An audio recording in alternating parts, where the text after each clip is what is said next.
Yun. Welcome back. Welcome back po at ako po si Mark. At ako po si Will. Ito po ang FSI.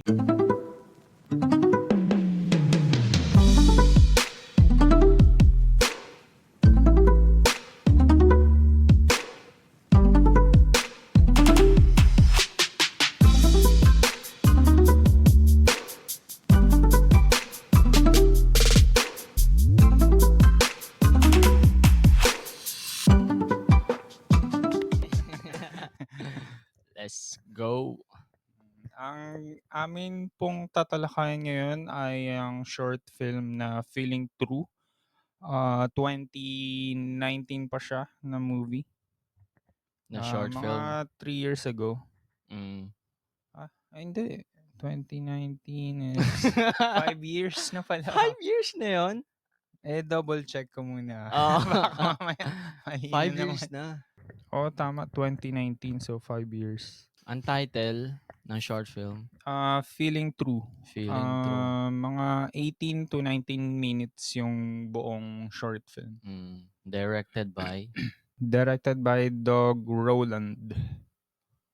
Doug Rowland. Mm. Nanalo tong short film na to, di ba? Nominated. Nominee. Nominated for 2021 Academy Award for Best Live Action Short Film. Actress Marlee Matlin serves as an executive producer. Sa New York lang rin sinut yan na.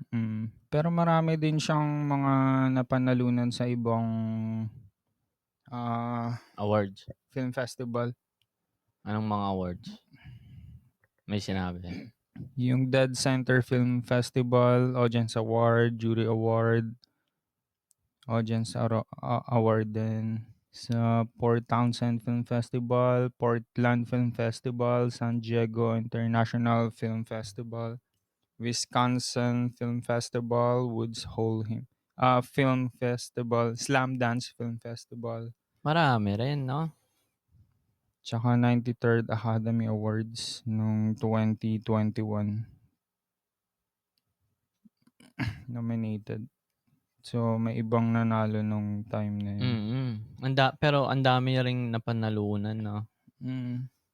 Na-recognize din. Marami pa bang gawa to yung director?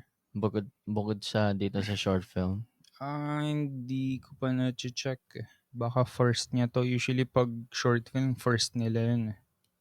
Parang doon sila nag-uumpisa na yung stepping stone ng mga filmmaker. Parang meron silang ginawang event na The Feeling True Experience naman. Nasa YouTube yan eh. Kung titignan, kung hahanapin nyo sa YouTube, yung may account sila doon. Feeling True. Tapos parang nandun yung short film, tapos yung mga, may nakita ko parang album niya ata. Tapos, na experience. Tapos meron silang in-include na on the making din na documentary. Ang tawag nila is Connecting the Dots. Tapos may panel and discussion, Q&A with the deaf-blind community. Yun. Sino ba yung mga cast? Steven Prescott as T-Rex. Siya yata yung main character, no? Si T-Rex. Tapos yung blind and deaf, si RT. RT. A-R-T-I-E. Mostly, ayun lang naman yung, sa kanilang dalawa lang naman yung kwento ng short film. Nagsimula yung film na ang naalala kong nung nagsimula yung film is yung nung may namamalimos. Tapos hindi niya binigyan. I don't have anything. Sinasabi niyang ganun. Tapos I just said I don't have anything. Gumaganon siya. Na kasi please pa rin ang please. Nanghihingi pa rin. Tapos yung moment na nakita niyo yung blind, may nakaganong papel pero hindi niya pa alam, 'di ba? Tapos tatanungin niya sana, hindi nagsalita. Nung nabasa niya yung I am blind, ganun. Deaf and blind, ganun. Hindi, parang yung namamalimos, yung namamalimos, di ba? Parang doon siya namalimos sa Deaf and Blind kay RT. Tapos parang napansin ni T-Rex. At talaga? Oo. I-check mo nga yan. Oo. Namalimos pala yung Namalimos siya doon sa di ba yung homeless? Una namalimos kay T-Rex. And then sabi nga ni T-Rex, I don't have anything. Tapos yung homeless, lumipat siya doon kay RT. Namamalimos. Hindi niya napapansin ewan ko kung nababasa niya ba yung sign or what. Pero tapos doon napansin ni T-Rex si RT. Parang yun yung naging tsaka way. at the same time parang namamalimos din siya eh. Can I have a swipe? So, ibig sabihin wala din siyang pera. Hindi sinabi kung may tirahan siya, no? Oo, parang nakikitulog lang siya eh. Oo, parang nakikitulog lang siya palagi sa mga tropa niya, no? Isa yun sa parang pag nanonood ka ng short film eh. Parang too short for a film. Parang ganun.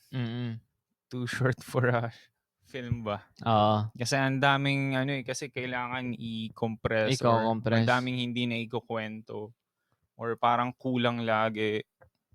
Pero parang walang tapon sa every scene ng film na yan, no? Pag short film, parang every scene parang may meaning. Dapat no? ganun. Parang walang filler dapat na walang tapon. Kasi kinompress mo na lang yan eh. Parang kumbaga tinahitahi mo na lang, parang summarize siya eh, or something ganun. Oo. So ayun nga, si T-Rex parang lang din siya sa mga tropa niya, no? Parang one time na yung isang tropa niya yata, ewan ko kung anong pangalan, nakalimutan ko. Not sure. Pero kung parang something David or Davis, something Yung ganun. sinabi na you're sleeping again here tonight, yung parang Oo, ganun, di ba? Oo, yung ganun. Tapos hintay siya ng text, tapos sabi niya, I can't do tonight, ganun. So, ang kinontak naman niya, parang girlfriend niya yata, di ba? Parang or something ganun. something ganun basta. Tapos ayun nga, nag-hangout pa yata sila ng mga tropa niya, di ba? Parang habang tinext niya yung babae, nung nandun na sila sa staircase na parang papasok ng pinto. Nung tumambay sila dun niya yata tinext yun. Oo. Kung pwede parang makitulog or something. Kasi parang nakipagkita muna siya sa mga tropa niya. Gusto mo habang tayo naka-play yan? After ba nito dun may namalimos? Tama, di ba? Oo, parang doon na yung scene na yun. Tapos ayun na nga, pumunta silang arcade sa labas, kumain, kung ano ginagawa, di ba? Parang ayun yung pastime nila, bonding nila. Tapos nasa staircase sila, tapos yung isang lalaki, tumawag na yung nanay niya. Oo. Nasa ka na ba? Pinapauwi na. Ganyan. Tapos, ayun na nga, nagkaanuhan na sila. Uwi na ako, pre. Sige. Ayun, tapos, doon niya nakita si RT. Doon niya na na-meet. After nung umalis na yung mga friends niya. Tapos, pero ang way para mag-ano sila, yung pulube. Yung homeless. Namalimos sa kanya. And then, yung homeless namalimos din kay RT na na-caught ng attention ni T-Rex. Tapos pinuntahan ni T-Rex si RT. Tapos binasa niya yung sign. Ano yung nakalagay sa sign nun, pre? Yun nga, namalimos nga yun, no? Kaso hindi naman siya naririnig. Oo, hindi naririnig, hindi nakikita. Parang na-curious si T-Rex. Tapos nilapitan niya, pinuntahan niya, tapos binasa niya yung sign. Siguro sabi ni T-Rex, sabi niya, hindi naman ako hinga ng pera nito eh. Itatawid ko lang naman. Oo, tatawid ko lang naman eh. Yung isa kasi nangingin pera. Yung una. Tapos ayun na nga, tinap niya. Ang nakasulat sa sign pala, I'm deaf and blind. Akala Tap ko me. nga nung nakita ko yung trailer, isa sa kanila yung deaf, yung isa yung blind. Tapos paano sila magko-connect? Yung pala, yung isang tao, nasa kanya lahat. Nasa kanya lahat. Blind. Tapos kung paano siya tulungan ng isa. So, yun nga ang nakasulat sa sign, I'm deaf and blind. Tap me if you wanna help me cross. Parang something ganon. Cross the street. Tapos ayun nga, tinap nga siya ni T-Rex. Tapos doon na nag-umpisa yung connection nila. Tapos, connection tuloy yung ano nila. Yung story. Umpisa ng story nila. Tapos hanggang sa tumagal, no? Dapat itatawid lang eh. Oo. Dapat, yun nga, yun lang dapat. Dapat itatawid lang niya. Tapos biglang naglabas ng ng papel na saan ba yung pupunta. Sabi yung M15 yata yun na bus. Na bus. Tapos ayun, dinala niya ron. Tapos ayun nga, sabi na sabihin sa driver na ibaba siya sa 129 Street. Tapos tinanong niya kung anong oras dating ng bus. Tapos sinabi niya 10 minutes. Parang Morse code, no? Parang tinatapik niya lang na ganun. Hindi, sinusulat niya yung letter. Hindi, yung number mo. Yung number. Tinapik niya, gano'n. 1, 2, 3. Oo nga pala. Para malaman kung ilang minutes. Kasi parang 3 hours yata nung sinabi niya. Paalis na sana dapat siya, tapos bigla niyang nakita yung nasa tapat na tulog. Hindi nag-stop yung yung bus. Paano malalaman ni RT kung nandiyan na yung bus, hindi niya nakikita, hindi niya naririnig. Oo.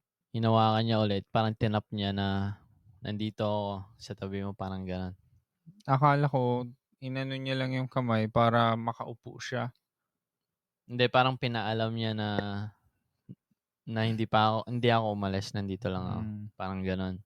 Parang pinapaalam niya. Tapos diyan nag-umpisa yung conversation nila. Nag-usap sila diyan eh. So si RT nagsusulat sa papel, binabasa ni T-Rex. Then magre-respond si T-Rex sa hand ni RT. Isusulat niya yung mga letter doon sa hand. Tapos yun, yung mga gusto niya sabihin. Tapos biglang nag-request yata si RT na nauuhaw siya.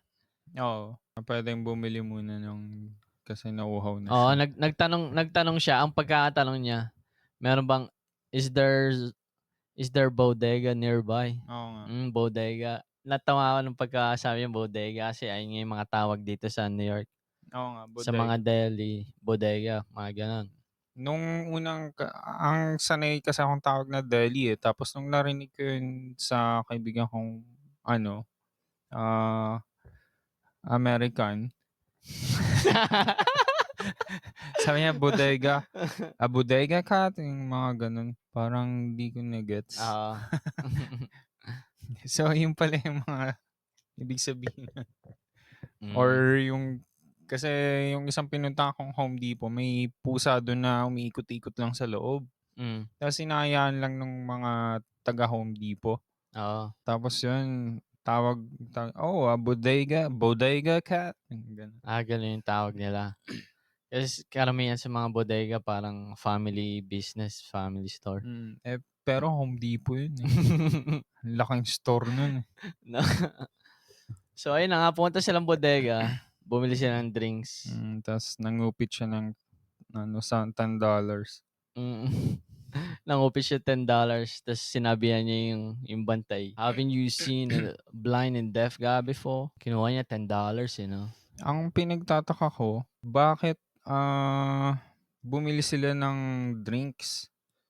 Nung binigyan niya ng tubig, di ba? Naalala mo yung bandang gitna pa? Nasa, di bumalik na sila sa bus stop, di ba? Pagkabalik na ron, sakto, kakadaan lang nung nung M15 bus. Nakaligtaan nila. Bumalik ba sila? Ayun na. Kasi nga bumili lang dapat sila ng tubig. Nang inumin pala kasi nauuhaw na nga si RT. Tapos, yun nga, na-miss nila yung bus. Di mag-aantay sila ng next bus. Na another 2 hours din yata. Parang ganun. Hanggang sa nakatulog na nga sila ng pareho. Tapos, dyan sa scene na yan, dyan sila nag-usap na ayun nga, sinabi niya na na-miss yung bus. Something ganun. Anong 10:06? May napansin ako sa bodega kagabi. Ano yun? Bumili sila ng drinks pero parang hindi yata nila kinuha yung binili nilang drinks. Ito, di ba? Kinuha pala. Akala ko. Hindi ko lang siguro napansin. Hindi mo lang siguro pansin. Naghahanap na mali. Ayan, wala na. Tama pala. Balik na nga natin. Never mind. Pwede nyo po pala itong mapanood sa YouTube kung interesado kayo. Search nyo lang Feeling True. So, ayun na nga. Nag-antay ulit sila kasi nga, na-miss nila yung bus. Oo nga. So, dyan nag-start yung conversation nila. Your name. Name, tapos why you stay out so late, parang gano'n. Tapos yun na nga, hanggang sa dumating sa tanong na, bakit nasa labas pa si RT ng gantong oras? Tapos ang sinabi niya, galing siyang date. Oo nga daw. Tapos ayun din yung, tapos tinanong niya rin bakit nasa labas pa si T-Rex ng gantong oras. Ang sinabi niya, ganun din, date. Pero sa perspective natin, sa viewer, may kita mo naman na hindi yun yung gustong sabihin ni T-Rex. Tsaka nakita niya yung notes niya, di ba? Hindi ko nga na-gets yung notes na yun eh. Di ba binasa niya yung nung paras na sila nakatulog, chinek niya yung notebook niya. Oo, parang sinilip niya. Tapos may nabasa siya every page. Nag-gets mo ba yung sinasabi niya? Kasi yung nga, about sa family niya rin yun, di ba? Na parang pinapaalis rin yata siya or something. Parang ganun yata. Hindi ba?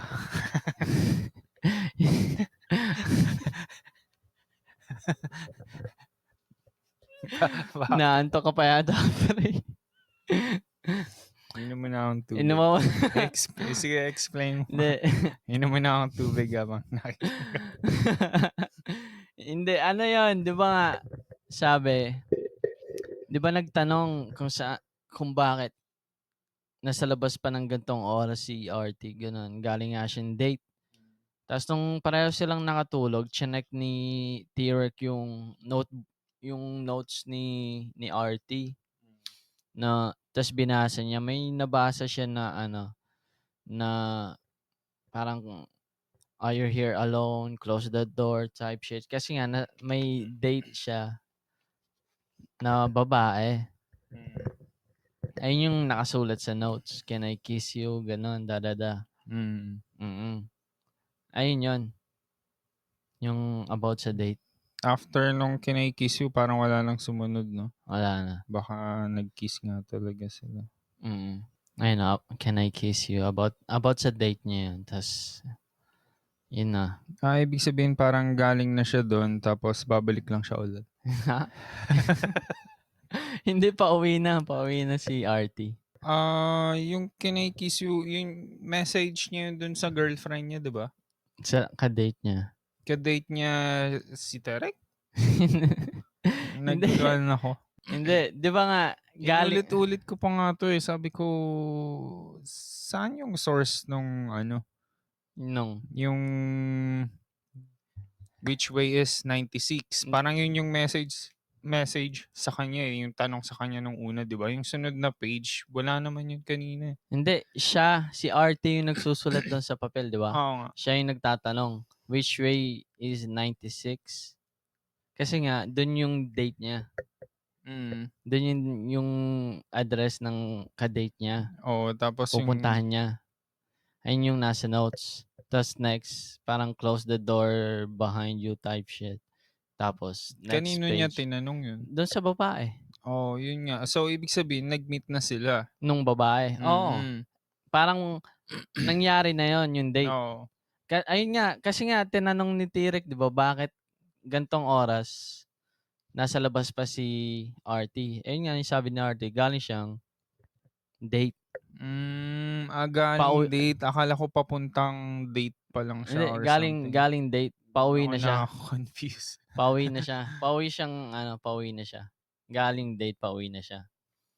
Ganon. So, ayun nga, nabasa niya na yung notes, ganon nga, na galing date. Tapos parang, etong scene na to yung parang ginanon siya, nagtakip siya ng tenga. Tapos parang nag-blackout lahat. Tapos biglang 40 second. Tapos yun na nga, hinabol niya yung bus. Sakto na pagdilat niya. May nakita ka bang parang pwedeng ibig sabihin ng sorry. Nung parang nag-ano siya? Para siya nag-meditate. Parang, Para siyang nag-meditate ng... Parang gano'n, nag-meditate na hinanap niya yung parang center of consciousness niya siguro. Or something na na-bother ba siya or... Diba? Kasi parang sa nung pagtapos siyang basahin yung notes ni RT na etong lalaki bulag tapos bingi. Tapos siya hindi. Oo, tapos siya hindi. Tapos galing siyang date. Tapos tignan mo, yung itsura niya nakangiti, ang saya niya. Tapos parang normal naman. Bakit siya may buhay? Yung parang... Oo, parang ganon. Living his life. How about me? Parang ganon. Tapos parang, ayun nga, parang inano siya, nang maraming tanong na parang bakit ganon siya, tas ako hindi. Parang ganon, parang inano siya ng parang tanong. sa isip niya, may kino-compare niya ba? Oo, kino-compare niya yung situation niya kay RT. Kaya nagganon siya, parang binlock niya yung mga negative thoughts na yon, parang ganon. Parang ganon siguro yung message doon sa scene na yun. Ngayon na ano na natin. Ngayon lang na tapos pag bigla siyang, "Oy, boss." Ganun. Di ba parang bigla siyang kumalma. Tinakpan niya yung mata niya. Tapos tinakpan niya rin yung tenga niya. Parang in-experience niya kung paano maging siya or something ganun. Diba? Isa rin yun. Pwede na. Kasi close niya yung mata niya, tapos tinakpan niya pa yung tenga niya. Deaf and blind na rin siya at that moment. At that moment. Parang anong pakiramdam siguro ng ganun, parang na-curious siya, no? Ganun siguro. Finil niya siguro yung moment niya. Na parang all his life ganun, tapos kasi yung itsura ni tapos RT, siya masaya, but siya masaya, lahat naman ng meron ako, siya wala. Yung parang ganun, diba? Oo, yun nga. Tapos yun na nga, hinabol niya yung bus, sinakay niya na si RT. Tapos sinigurado niya na sinabihan niya yung bus driver na this guy is blind and deaf. Drop him into 129th Street. Tapos sinabi niya his name RT, not him. Tapos lumapit na siya kay RT. Sabi niya, ayun. Hindi ko na-gets yun kagabi, pinanood ko. Siguro parang patulog na rin kasi ako. Yung anong scene? Yung tinakpan niya nga yung tenga niya tsaka yung mata niya. Ngayon ko nga lang rin na yung message nun. Lumapit siya kay RT, tapos sinabi, you're gonna be okay. Eto pre, alam mo yung anong sinabi niya? You'll be okay. Alam mo kung bakit niya sinabi yon? Nasa sense niya rin siguro. Di ba tinanong ni T-Rex si RT na you're gonna be okay? Question mark. Tapos sinabi niya, he's gonna be okay. Tapos si RT naman, sinabi niya kay T-Rex, you're gonna be okay. Parang walang question mark. Parang sinasabi niya na magiging maayos ka. Alam mo kung bakit niya sinabi yan? Bakit? Anong may idea or opinion? Siguro parang para lang masabi na anong tawag nito, kumbaga positive effect din yung para mag-think positive din yung tao na kausap mo. Pwede rin Na naman. parang maniwala ba sa sarili or something gano'n. Kasi parang down na down siya, eh. Oo. Isipin mo wala kang tirahan, nakikitulog ka kung saan-saan, ang routine mo gano'n, 'di ba? Pero nung pagkakita ko sa scene na 'yan, ang unang pumasok sa isip ko, kung titignan mo sa perspective, puwede mo kasi siyang tignan in 3 perspective. Perspective ni T-Rex, second kay RT, tsaka Parang yung monster 'to, third kay sa viewer. Oo, puwede naman. Puwede. Pinasok yung last episode. Ito, kasi na-appreciate ng mga tao kaya ngumiti yung babae dun sa loob. Oo. Pero yun nga, sabi niya, "You're gonna be okay." Ano ba yung sinasabi ko? Yung 3 perspective. Oo, sa perspective ni RT. 2 perspective lang pala, 3 tuloy. Hindi, puwede ring 3. Perspective natin. Perspective ng viewer. So, perspective ni RT, kung titignan mo kasi sa perspective ni RT, parang hindi mo alam kung ilang oras na siyang nakatayo doon sa sidewalk, sa gilid ng street para tumawid. Hindi mo alam kung ilang oras siyang nakatayo doon para may mag-antay na may tumapik sa kanya. Oo nga. 'Di ba? Tapos, kasi kung ako, kunwari ako, makikita ko si RT gano'n, parang hindi ko siya mapapansin. Parang 'pag sa'kin nangyari, hindi ko siya mapapansin. Pero sa perspective ni RT kasi parang alam niyang walang importanteng ginagawa si T-Rex. Parang sinabi niya, parang ang dami niyang extra time na para i-assist tong ako na blind and deaf all the way to this bus stop. Kumuha ng drinks, tapos bumalik, tapos mag-antay uli hanggang makasigurado na makasakay. Tapos kinausap niya yung bus driver, parang sobrang daming extra time para gawin sa kanya yon. Parang sa perspective ni RT na dream, something na importanteng pinagkakaabalahan sa buhay para mag-spend ng time na i-assist ako na blind and deaf. Parang ganon. Nakukuha mo ba, pre? Medyo magulo lang yung pagkakapaliwanag ko. Nawala kasi, nawala sa rhythm. Hindi, feeling ko dahil kinalakihan niya na yun na maging deaf and blind, kasi hindi natin alam kung bakit siya deaf and blind. Oo. Kasi nga short film lang 'to, eh, Oo nga. basta Walang deaf and blind na siya. Oo.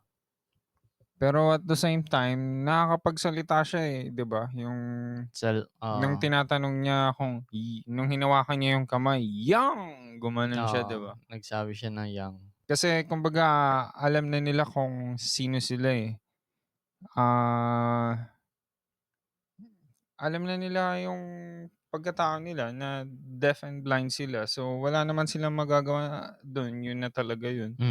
Hindi naman din nila na ano yung ibang ginagawa ng nakakakita tsaka nakikinig, eh. Na yung mga social influence na naapektuhan din yung pag-iisip natin minsan. 'Di ba? Wala na silang meron naman din pero hindi tulad nung kumbaga nasanay na sila nung simpleng buhay lang ba, na wala namang mali dun. Sino? Kay RT? Yun nga. Feeling ko 'pag may nawalang isang sense sa'yo, parang yung isang sense mas lalakas, 'di ba? Parang gano'n yung sabi. Iniisip ko nga baka nga puwede siyang na-develop niya yung parang echolocation, yung mga ganun. Pero hindi. Kasi may napanood akong ganun na yung gumaganon siya. Para siyang sa panigi. Tapos siya lang mag-isa naglalakad. Diba? Sa street. Na ano niya yung na-develop niya sa sarili niya yung echolocation. Na ano, ginaganon niya lang. Yung tongue lang sabay. Kasi parang frequency yun eh. No? Parang ganun yung nangyari. Parang pagka nagkikreate siya ng sound kasi nagiging frequency yon. Tapos doon niya nakikita, parang nakikita yung nasa paligid niya lang, na surrounding niya. Na as a waveform. Tapos meron ding isang musikero na deaf siya, tsaka kumakanta siya. Bingi. Bingi na kumakanta. Tapos alam niya yung tono. Nasa-sense niya yung vibration. Tapos hinahawakan niya lang dito kung letter E, letter A, kung nag-A na, C, may hinahawakan lang siya dito. Tapos alam niya kung ano yung vibration na yun. Tapos nakakanta niya ng ano. Tapos ang ganda pa ng boses niya. Pag nahanap ko sa Netflix ulit yun. Docu yun eh. Docu. Pwede. Ang galing nga nun. So, yun nga siguro, no? Pag may nawalang isang sense sa'yo, yung isang sense mag-enhance. Tapos meron pang isa eh. Bingi din yun eh. Parang Beethoven yata. Yung mas luma. Beethoven. Na nagawa niya yung mga kantang yun. Gumagawa siya ng music ng bingi siya. Akalain mo yun. Tapos siya pa yung naanong pinakamagaling. Hindi ko sure kung si Beethoven yun or nakalimutan ko lang yung pangalan. Pero baka siya yun. So, ang ending nito, di ba, nahatid na niya nga sa bus yung CRT. Tapos parang... ito na pala yung pa-ending niya. Tapos nakita niya uli yung ano, yung namamalimos na homeless kanina. Pero ano kaya yung nagpabago sa kanya para ibigay niya yung $10?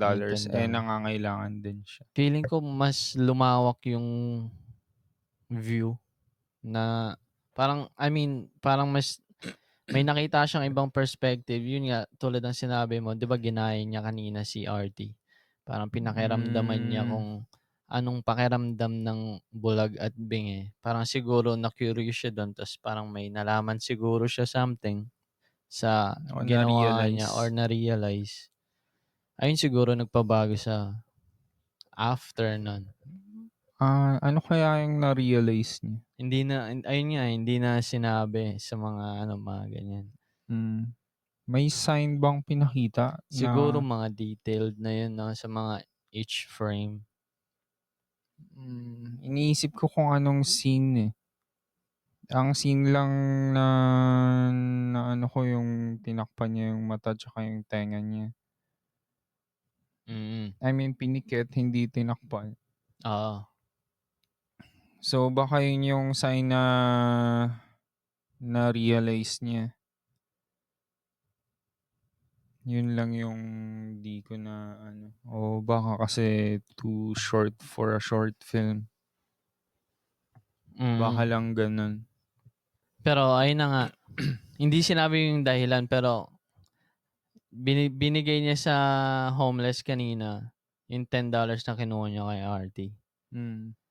Tapos ayun na yata yung ending nun no?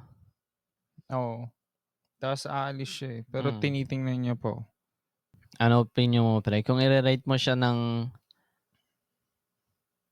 1 to 10 or 5 stars. Up to 5 stars. Ilang baka mga hindi ko pa kasi nagigets yung ending eh. Kung bakit niya binigay yung $10 or baka hindi pa nagsisink in simula kagabi.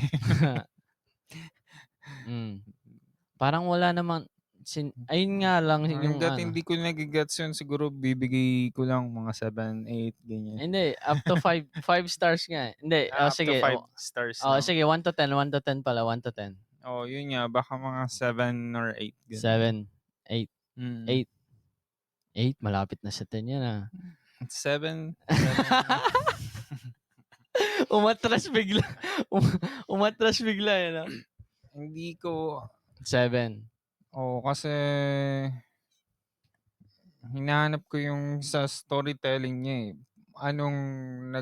Paano ng Nagpabago. dahil ba nung namalimos yung pulubi kay RT, hindi siya naririnig, hindi siya na tapos kinalansing niya pa nga yung niya, 'di ba? Tapos umalis din yung pulubi, yung homeless.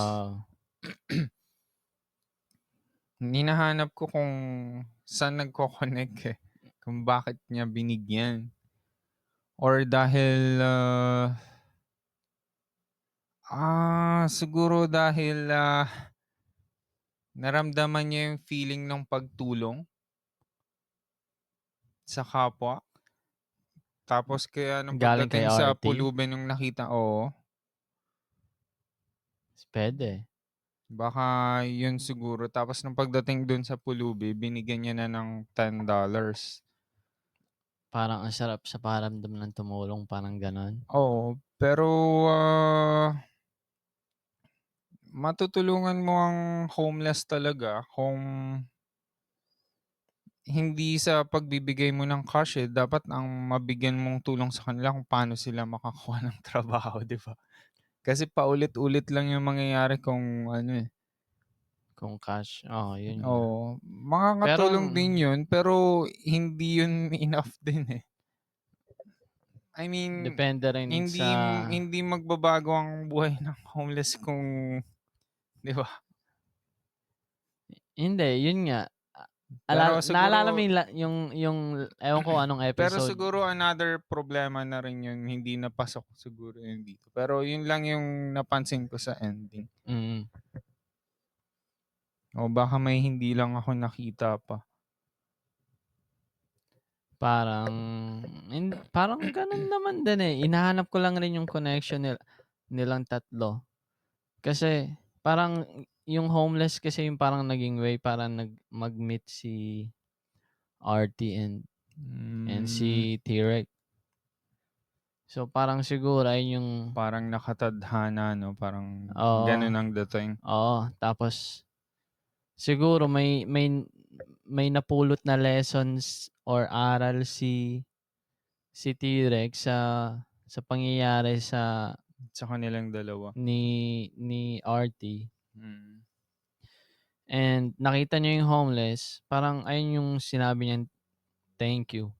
Siguro na parang dahil kasi sa homeless kaya kumbaga parang kasi nung binasa niya yung notes, parang napansin niya siguro na may nagmamahal kay RT or something ganun, or maganda yung nung alin yung unang kita nila. Hindi, nung nabasa niya yung notes, yung can you kiss me, yung mga ganun. So parang feeling ko parang may missing puzzle kasi parang yun nga pag short film siguro ganun lang talaga pag short film. Ikaw na siguro parang ikaw na bahala bumuo. Ikaw na bahala. At least ang kumbaga short film to, nabuo ko to. Parang ganun. Ikaw na bahala kung anong gusto mo. Bihirang-bihira din kasi talaga yung short film na parang buo talaga siya Parang rare yun pag may napanood kang ganun.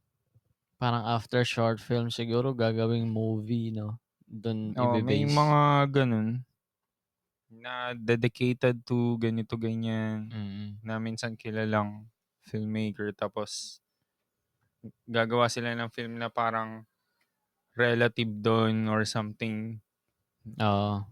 So ano yung mga question natin dyan? Pero may mga question ba tayo dyan? Tingnan natin. Isa lang talaga, pre. Sabi niya, masyado yata maliit. Pero mahaba naman yung answer. Short film nga lang daw kasi.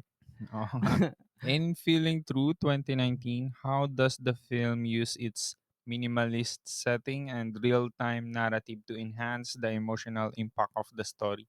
Yung emotional impact niya, ang answer is in Feeling True. The film utilizes minimalist setting and real-time narrative to significantly heighten the emotional impact of the story. The film is set largely on the streets of New York City during a single night, focusing on a limited number of location shots, such as sidewalk and the street corner.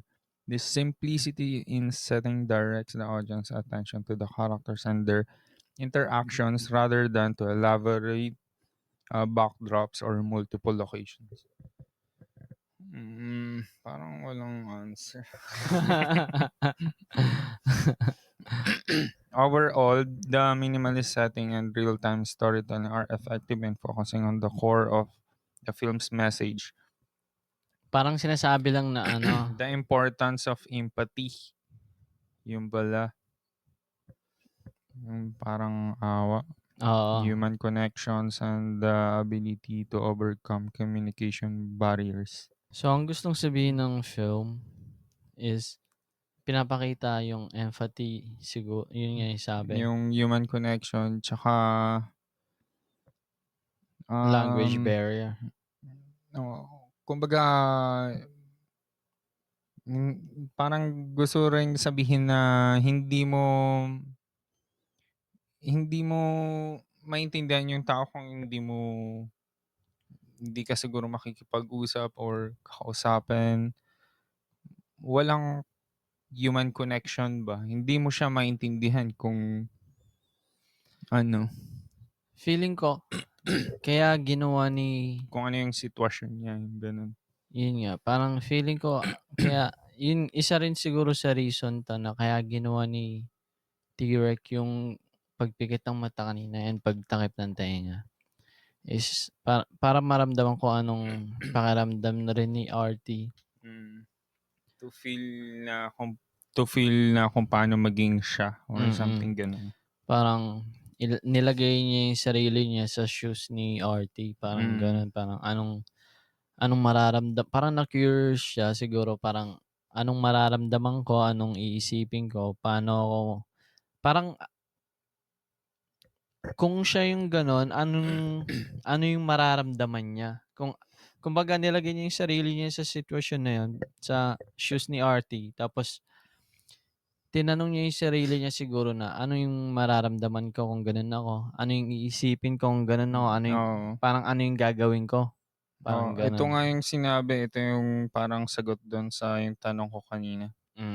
The result is a poignant and powerful exploration of how small acts of kindness can have a profound impact on both individuals in their lives. Pero hindi pa rin nasagot ng buo yung tanong ko. Pero hayaan na natin. Yung tanong na yan? Hindi, yung tinatanong ko kanina yung about sa kasi nga hindi naman ganun kalaki yung impact nun sa isang homeless yung makakatulong yun siguro in one day or half the day. Pero ang ano kasi doon yung feeling. Ang point ng movie is yung feeling kasi. Yung feeling nung pagtulong ng small hindi kindness. Hindi yung solution na tama, para mawala siya sa ibang ano na siguro yun. Para mawala siya sa sitwasyon niyang pagkaka-homeless. Parang ang focus lang siguro ng short film, parang yung more on feeling, pinapaano nila yung feeling. And parang kung anong iisipin din. Ganon. Na-cover na, pre? Oo, na-cover na. Cover na? Cover na natin. Alright. Thank you all for watching. We'll end it there. Wow, English siya. Hanggang dito na lang po. Baka mabulol ako Deuces. Bye-bye. See you next week.